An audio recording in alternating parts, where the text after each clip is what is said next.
Hi students, we are up to chapter 13 and we're going to do a deep dive into paid media. In chapter 13, we learned a little bit about it in chapter 12, so let's get started.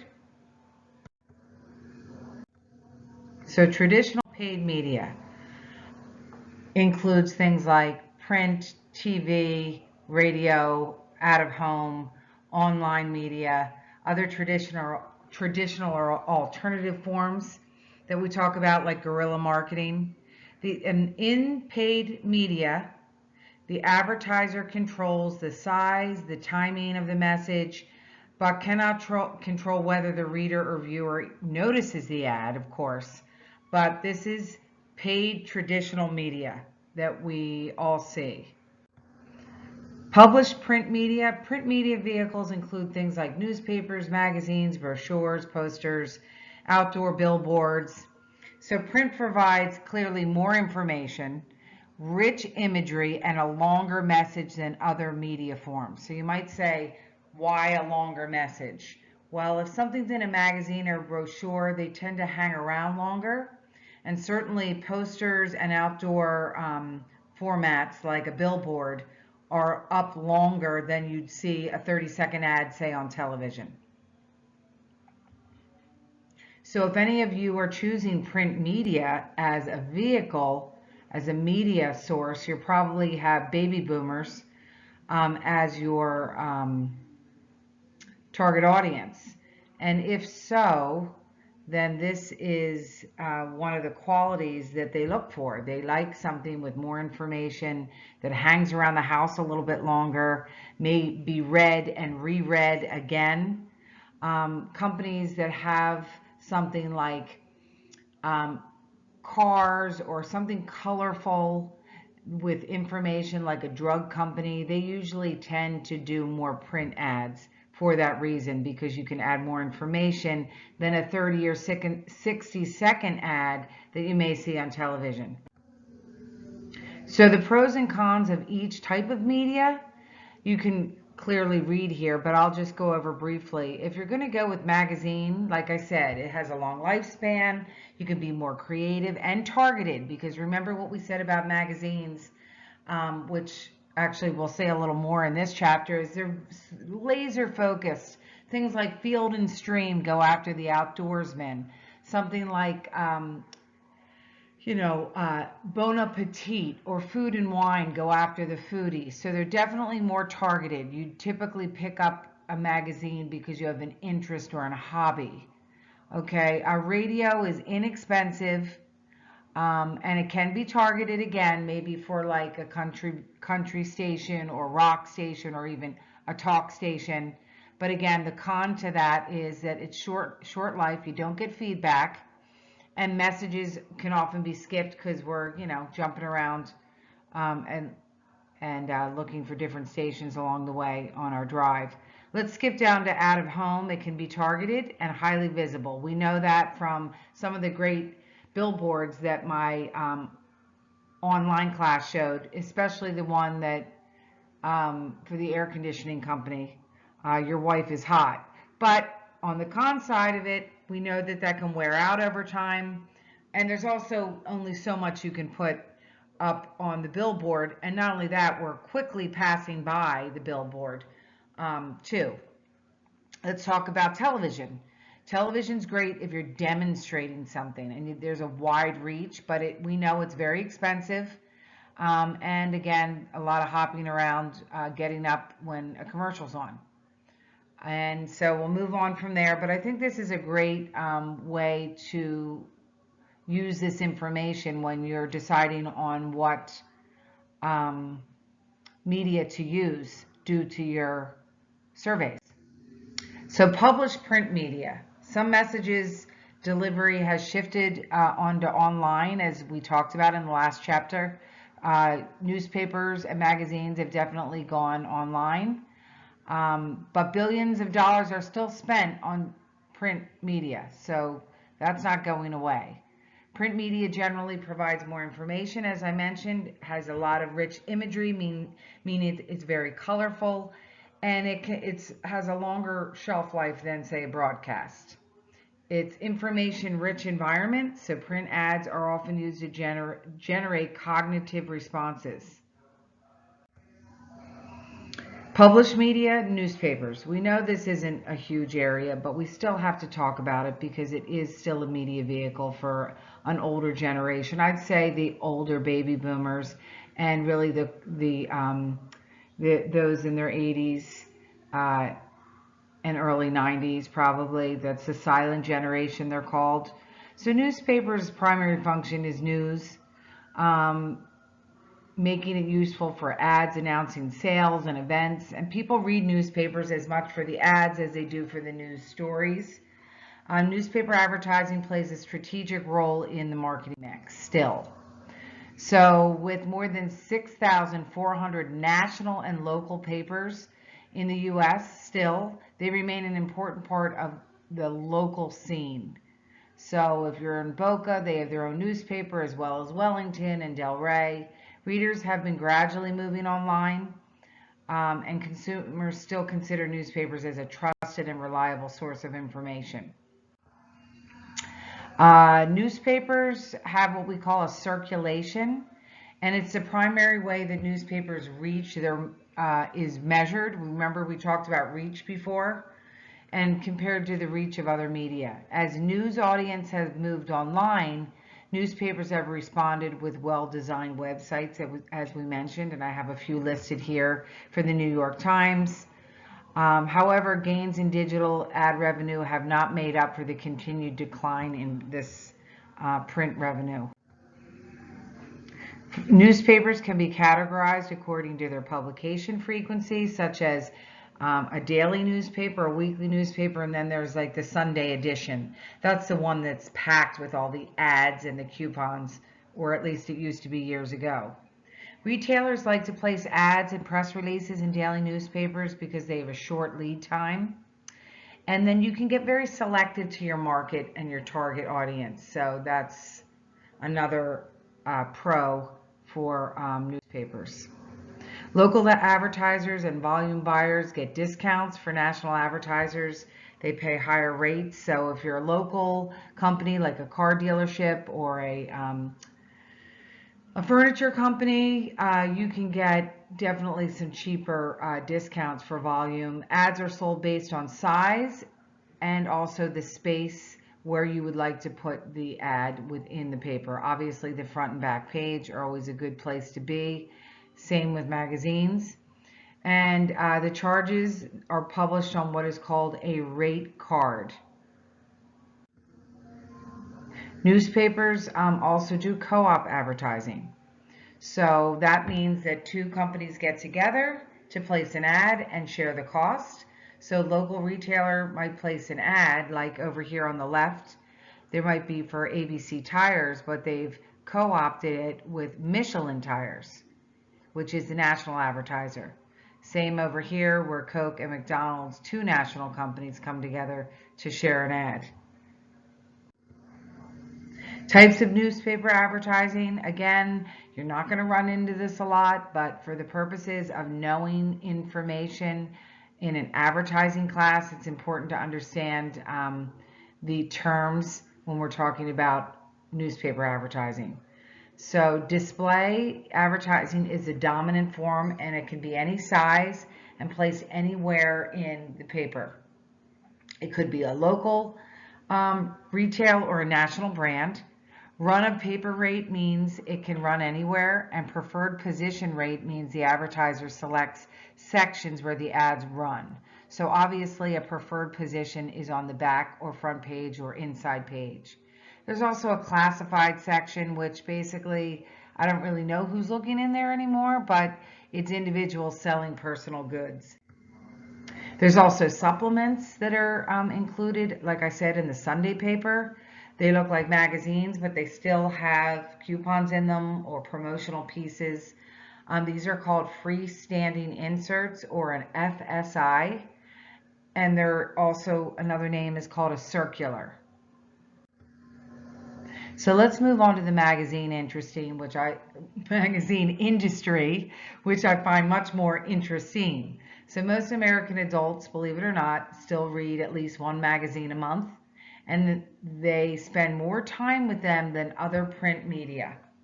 So similar to other mass media, magazines were hurt by the recession, and they are slowly bouncing back. But as I've said earlier in this session, color and quality of reproduction is the biggest strength of a magazine. Think about the magazine ads we talked a little bit about in class this semester. It's always the bright colors, the education, the information that you're going to get from a print advertisement. The magazine industry hasn't suffered as much from the recession and changing media environment as newspapers, because I think they've really focused on different areas. As you can see here, I show a few pictures of this growing niche market, such as quilt making and crochet world and trains. So if you're interested in something specific, a hobby, this is good for you. People spend more time with magazines because the ads and articles are usually more relevant to their interests. So, if this is possible media vehicle for your target audience for FitCrunch, what makes sense? Think about this in terms of what types of magazines that your audiences are interested in. For example, if you decide to go the print direction, you'd probably find yourself in some healthy eating type magazines or exercise magazines. So you want these titles and of magazines to match up with your audience. So think about that.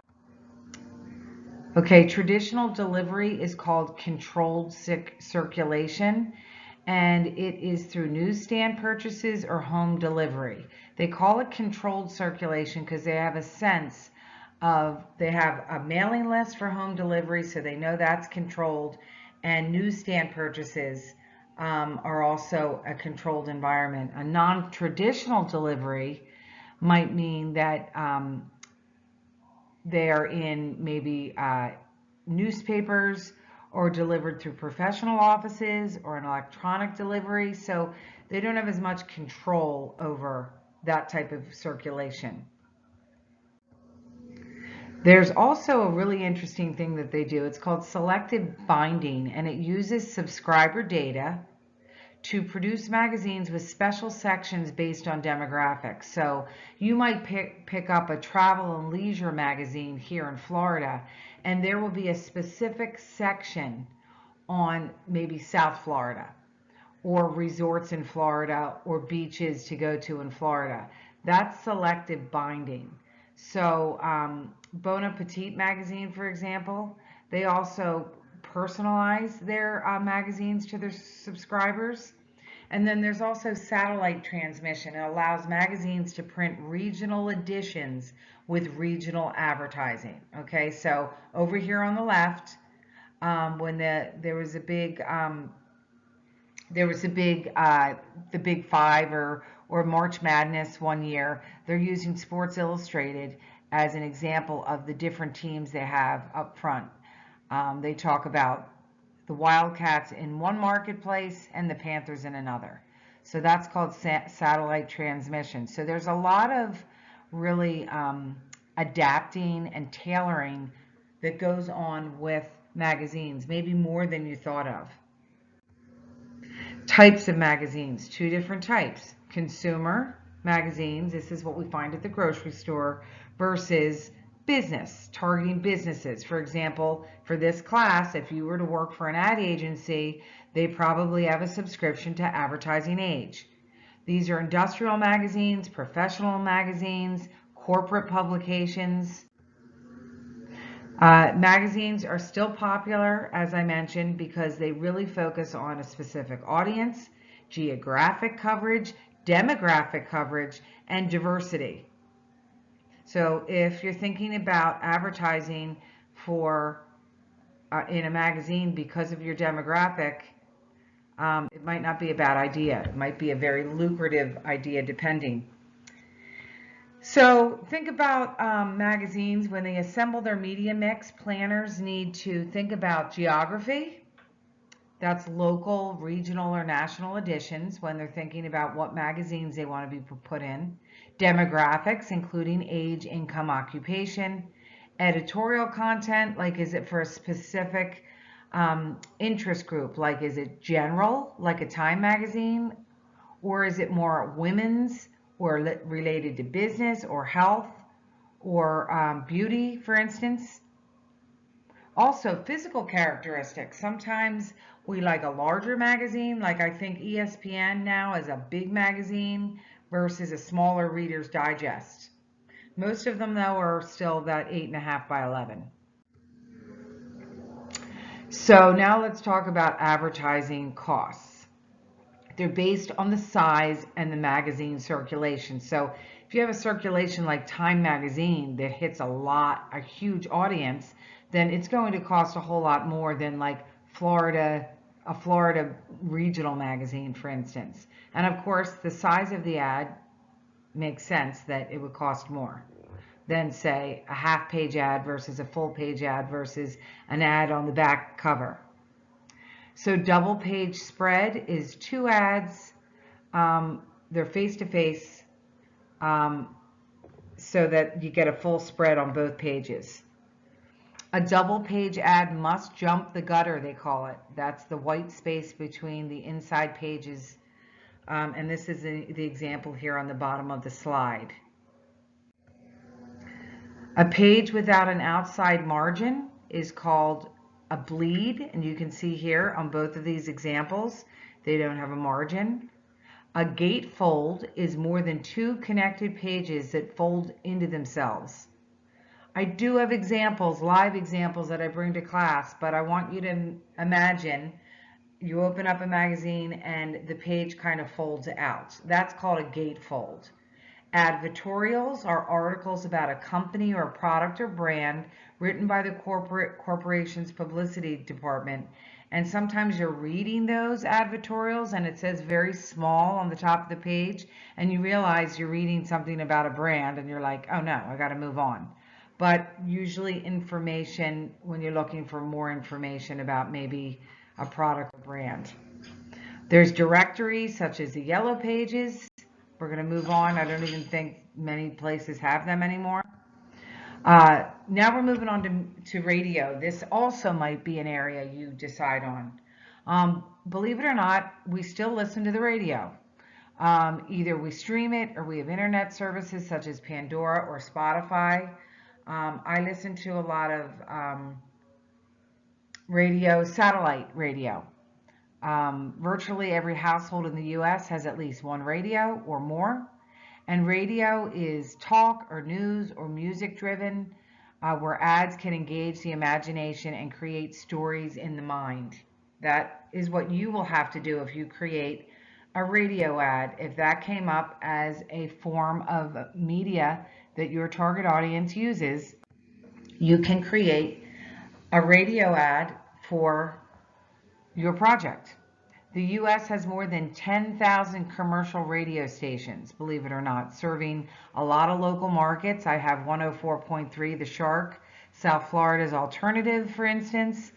The radio industry growth has been slow, though, and there's different forms as I have listed here. Here's a great ad for radio. I believe it was in Advertising Age magazine, but Nielsen Audio is one of several major audience rating services in advertising industry, and it estimates that the size of the radio audience for the U.S. Is more than 300 U.S. markets. So what they're trying to tell you is that on average, radio holds onto more than 92% of its lead-in audience during commercial breaks. So in other words, people aren't necessarily always changing the channels on radio as compared to, say, TV. Radio ads use jingles to make us connect with the company, and these are usually set to music. We all know what that jingle is. Most of you chose as your jingle the State Farm jingle. Radio networks are groups of affiliated stations, and the affiliates are a network system that produce programs and distribute them, such as iHeartRadio is an example of an affiliate. There's network radio advertising. And that's when groups of local affiliates are connected to one or more national networks. So, for example, you have ABC Radio, CNN Radio, Fox Sports, Fox News networks. They're examples of local affiliate that connect with national networks. There's also spot radio advertising, usually local, but some national. Advertisers place ads with individual stations that make sense for their audience, and they can tailor those ads. They're flexible in content, timing, and rates. Then there's syndicated radio. Okay, this is where the Sirius XM comes in. Say that Howard Stern show, a favorite of my husband's. The original type of radio programming that plays on a large number of affiliated stations is called syndicated radio advertising, and program syndicated offers advertisers high quality, specialized, and original programming. So if you listen to Sirius XM radio, for instance, you're going to find very specialized ads for that group of people listening to that channel. So for instance, Howard Stern has a huge following, okay? Probably more Gen Xers, and baby boomers, males, okay? So if you have a product that you want to promote to that specific area and that audience, that's a great place to place ads for razors and other things that men use, such as, grooming products. I've definitely seen a lot of gift items around certain holidays like Valentine's. So know your audience, and this is a loyal audience, and so are other Sirius XM stations besides Howard Stern. Okay, broadcast media, more about the radio audience. They're usually grouped by time of day when they're most likely to be listening. So in my online advertising class, we talked about who are the kinds of companies that use day parts to advertise their products. So when we talk about FitCrunch, if we decide to use a radio ad, we might want to think about a meal replacement item. So it might be a good idea to promote it for breakfast. Or a lunch, like a meal replacement. So there's different drive times that they use. So there's a morning drive time, midday, evening, and then late evening here. So think of some examples of companies that advertise during certain day parts. And does it matter for FitCrunch? I think it does when we talk about a meal replacement. I'm not thinking we're talking about a dinner per se, but certainly a morning drive or midday lunch. So you think of companies like McDonald's and Dunkin' Donuts. I literally just heard another ad for Domino Pizza. So obviously they're promoting that mid-afternoon to get everyone kind of thinking about dinner. What should we do? Order Domino's. So it makes sense to consider what time of day you're going to use. Okay, now we're moving on to TV. I know a few of you are thinking about TV ads. So if you are, you're going to be creating a YouTube video that is showing us your ad, or you can choose to do a storyboard that details each part of that ad as well. So television is the mainstay of our society, especially now since we're all quarantined. It has 120 million sets in the US, okay? Let's not even think about the world. Through the magic of video streaming, programs can be seen on obviously our computers and tablets and smartphones. So television is used now for your Wii and making home television screen as a facilitator for things like exercise programs and gaming. I know like my gym, for instance, has let us have a subscription to their exercise program online. So this is when this is really coming in handy. Having an alternative to put your product or service on TV. So the structure of the industry. So there's a broadcast network, and this is a distribution system that provides TV content to its affiliated stations. So for instance, there's ABC, CBS, NBC, and Fox. They're your major networks. And then these networks capture less than half of the audience because of the rise of cable stations and the fragmentation of audiences. So we all know that we might go to the Food Network or the History Channel, Netflix, Hulu. So we have a lot of choices today of what we can do. Amazon Prime, I mean, really, there's no reason for us not to find something that we like. So network television sells time to national advertisers for placement on programs that play throughout the network. So independent stations that aren't affiliated with the networks are found in local markets. So I have an example of City Furniture using Jesse Palmer, who, by the way, I didn't know who he was, I'll be honest. I'm not a Floridian, but this is a good spot to show you how a local company like City Furniture is using a local celebrity. National advertisers sometimes buy local advertising on a city-by-city basis or station-by-station basis, and this is called spot buys. But you'll notice the lawyers, you'll notice the car dealerships, any companies like that, they're buying spot local advertisements, and they are effective. A lot of like cabinetry companies, services, plumbers, electricians, air conditioning, things like that. Other forms of television are subscription, cable, and public television.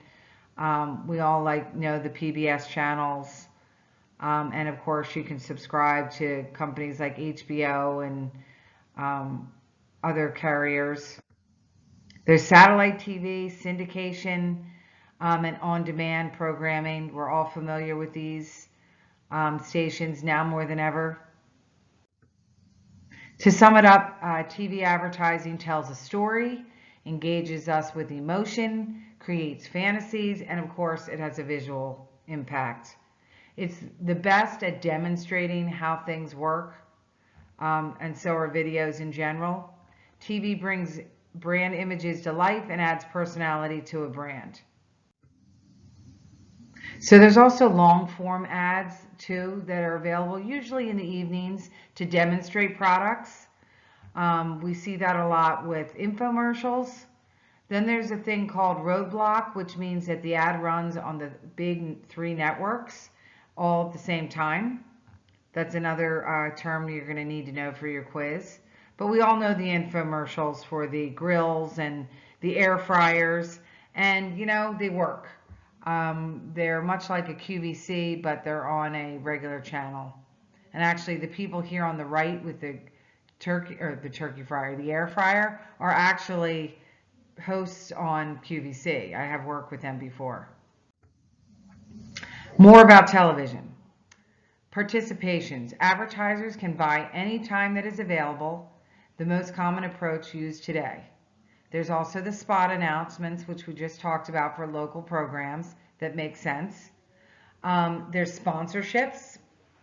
Advertisers assume financial responsibility for producing a program or providing commercials, popular for the sporting events for sure. Watching the halftime shows, watching the different basketball, I forget what it was called, the different contests that they were running. And I know Mountain Dew had a certain basketball shot that they had. So it's not hard to find. Public service announcements are another thing that are created by agencies that donate their time for a good cause, like for, don't text and drive, but go watch any kind of sporting event or even entertainment. And I was watching I was watching American Idol. That is definitely sponsored by Lipton. So all those kind of entertainment companies are sponsored. So we have to think about our target audience, and if you decide to use TV like any other media, you have to understand who is going to be watching certain shows. So you need to match up your ad with the programming. So for instance, sporting events are going to have a lot of ads for restaurants, pizza, wings, beer, seltzers, any kind of potato chip or snack item are surrounded with in sporting programs. The ad's effectiveness is also determined by the popularity of the television program. And I have the program here, This Is Us, which was very popular. I don't know if it still is. I was watching it for a while and then I think I got bored. So think about that. Think about what ads are connected to the shows that you watch. They all have a reason. They're all connected to you if you're the correct target audience. Okay, out-of-home media. Again, kind of a fun, different type of media that catches us off guard sometimes. Believe it or not, movie theaters sell a lot of time at the beginning of their of the films. Obviously, we know when we go to a movie, I kind of like this because I'm weird that way, is I like to see what they're promoting at the movie theater. Sometimes they're promoting, you know, a service, a local service. Sometimes they're promoting a beverage, and other times they're promoting upcoming movies. So trailers for upcoming movies while you're at the movies. Makes sense. The cost of placing a trailer is based on the number of theaters showing the spot, and there's an estimated monthly attendance. Okay, so here's an ad within an advertising magazine that basically says, hey, don't dismiss cinema advertising. They do get people when they're in a place that they can't really move and they're focused. So depending on the product, it can be very specific and specialized to an audience. Think about children Disney movies and getting something very specific advertised to that audience. Think about advertising in an airport, a very specific group of people. There's video game advertising. So, hey, if you're not watching a movie, you're going to be gaming, especially now. And we use marketers are taking this opportunity to put their products in different places within games that people are playing. So outdoor and non-traditional, this is a big chart, but they all kind of blur together. We did talk about this in the last chapter, but there's a lot of different types of outdoor advertising, like sidewalk displays and transit, buses, benches, taxis. Then you get into other types of affinity-based ones that could be something in a stadium or, like I said, airports. Then there's naming rights to buildings like the Office Depot at FAU, for instance. There's guerrilla marketing. We talked about that as well. Out-of-home media or place-based media includes everything from billboards to hot air balloons, and I have all the examples here. My online class gave us some great examples of benches and the airplanes with the flyers over the beaches, blimps, buses. I mean, we could go on and on. Out-of-home media ranks second to internet in terms of growth. So you want to get in with a particular audience, this is a good area to think about. It is situational, and the target audience has to be very specific, like a concert, for instance. As mass media have decreased in impact, place-based forms have become more attractive. And here is an example of a company called Blesh, and they supply beacons to stores and museums and banks. So take a look at this video. Basically what it's showing you is that if you are a retailer, for instance, and you want to attract your audience, that passerbyers, they will be connected with the store as to different sales and coupons and specials that are going on. Just making people aware of what's going on and to come into that particular retailer or restaurant. More on outdoor advertising. It refers to street and highway advertising. There's two reasons for it. As a brand reminder and as something directional. I have these directional sign guys on the corner, usually telling you about taxes, get your taxes done here, or there's a liquor store, or pick up tobacco. And there's the one on the left here. Really, a lot of realtors use it for open houses. So they're brand reminders and they're also directional. This is a kind of a cool ad. A lot of the promotional billboards are getting quite creative because they want to catch our attention, cut through the clutter. This is a cool one that they did for a zoo in Colorado Springs. And they connected them all and they kind of get your attention. Who doesn't love to see an upside down hippo? So place-based media, painted outdoor bulletins, they are extensions, they can be cutouts, and they can be digital displays. So extensions are things that are like 3D. They get our attention for sure. And a lot of my students have already showed me some really cool ads that get your attention while they're driving down the highway or just something in their neighborhoods. Boards are usually rented for 30 days. Some of them are longer. Their cost is based on the percent of the population that are exposed to the ad. So for instance, an ad on 95 or the Florida Turnpike is probably going to be more money than, say, something on 441. The cost is based on the number of vehicles that also pass by. So they do have a sense of how many cars pass by. This is called a showing during this period of time, say the morning drive or the 5 o'clock rush hour drive.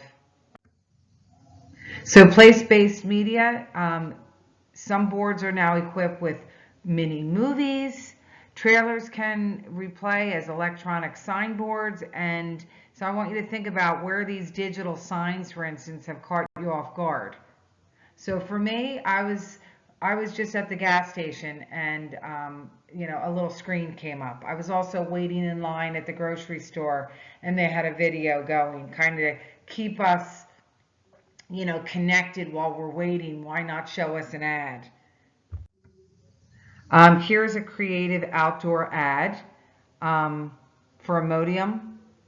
Well, and something we can all relate to now, which is being out of toilet paper. Who the heck knows why? Unique uses for billboards and posters. So they're used in buildings and construction sites and vehicles. Kiosks, we find them a lot in airports and banks and certainly malls. And it's a great way to share the cost of advertising. Have you seen the McDonald's kiosk? This is an example. We go in, we order. We don't order there anymore now. We're doing that through the drive-through. But when things get back on track, we don't want to talk to someone. We want to order right there. And it works. And it's been very successful for McDonald's. Wawa has been doing this for years. You go right in, you order what you want, you customize it. People like that. There's also transit advertising, mainly in urban mass advertising. They have it on buses and taxis and moving billboards. Interior transit can be things like subways. Exterior is more like mounted on sides of cars and taxis. Lots of creative ideas you'll find on some of these city buses. Okay, place-based media. This is an example of the American Airlines Arena. We went to see a Heat game, and Bacardi was doing all kinds of sponsoring, and this is sampling they were doing. They were giving good giveaway bags. Of course, you had to be 21. But this is an ad at an event. Some of the panels of ads in most stadiums are electronic. We see them literally covering every indoor and outdoor stadium. It's almost a little much. I remember when I lived in Arizona, the Diamondback Stadium for baseball was at the time the most advertised stadium in existence. I was just interested in that, to be honest with you. But take a look around you. It's not just about our textbook and about the project, but if you are marketers, you need to be aware of the environment around you and think about, who's sponsoring the event that you're at. In the case of the Heat game, when we took my son, I was like, oh, Bacardi's all over this. But concerts and stadiums, that's how they exist. They need advertisers to keep the event space going and pay the rent. Here's a great example of for Tropicana, for a New York subway system. Online advertising is next. So a lot of you are choosing this as your vehicle: Instagram, Snapchat, Facebook. So internet advertising can run on a website as a traditional display ad, like you'd see in a magazine. It can also be presented in other formats, such as banner ads across the top or bottom of a web page. Spending on online advertising, $75 billion, has overtaken TV ad spending. I think we can imagine that. Mobile ads will receive over half of online spending dollars.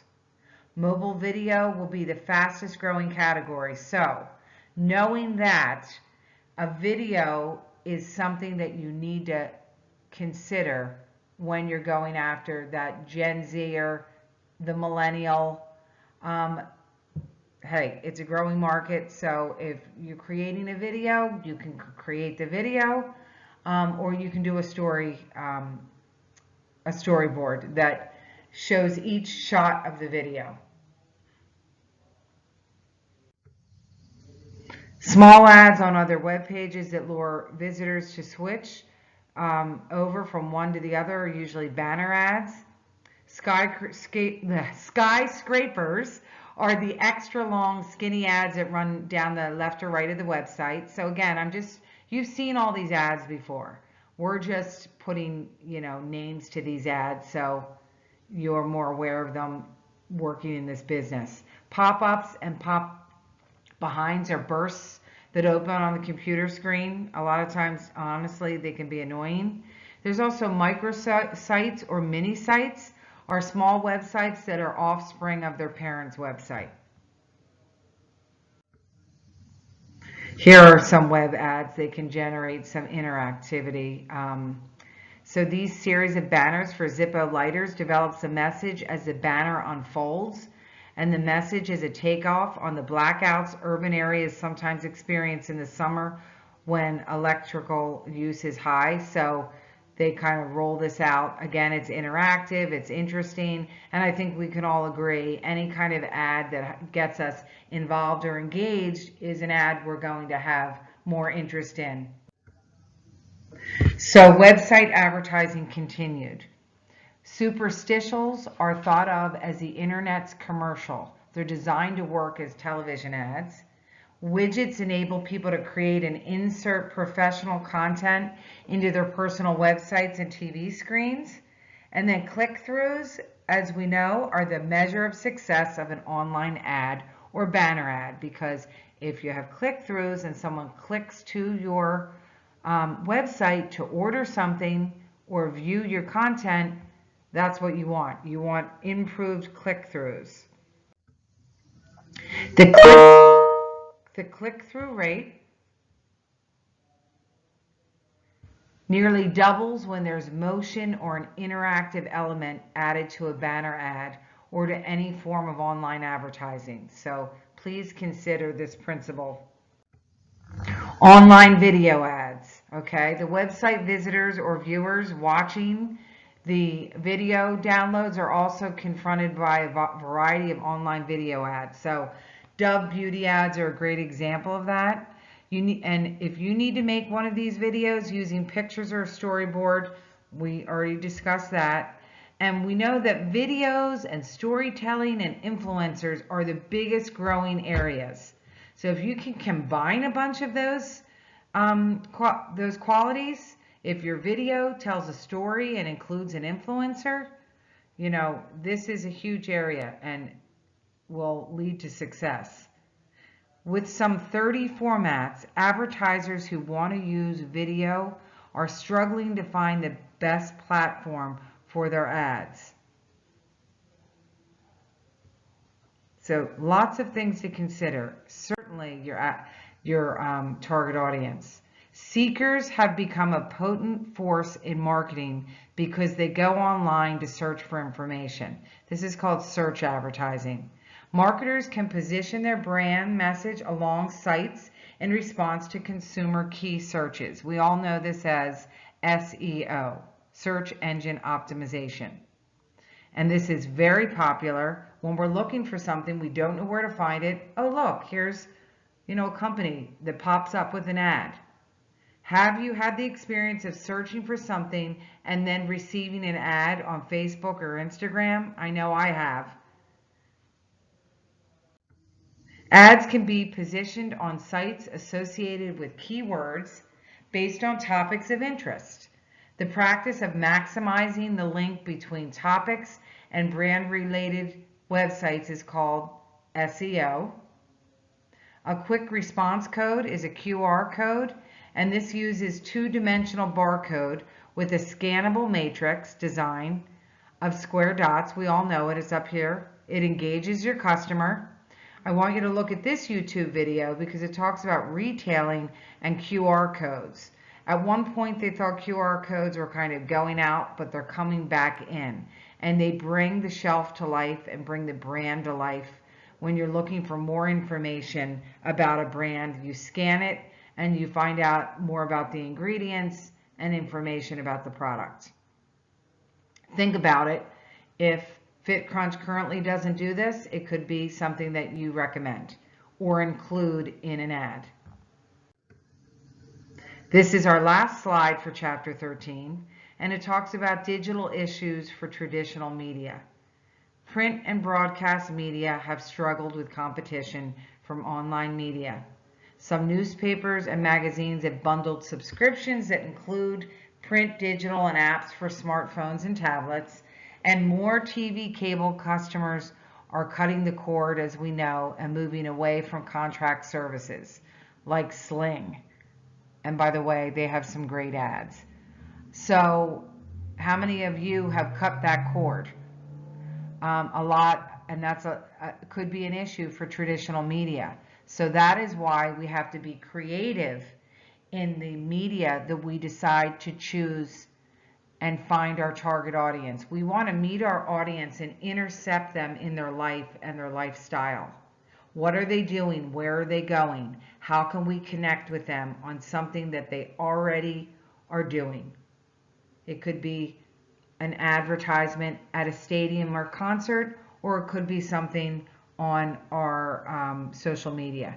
Whatever it is, your survey has let you know what are your top areas for your target audience. So please use this information from chapter 12 and 13. I will have the next chapter, 14, uploaded very soon. So continue to make time for this class so that you can use these videos or audios to help you with your quizzes and apply this information to your project.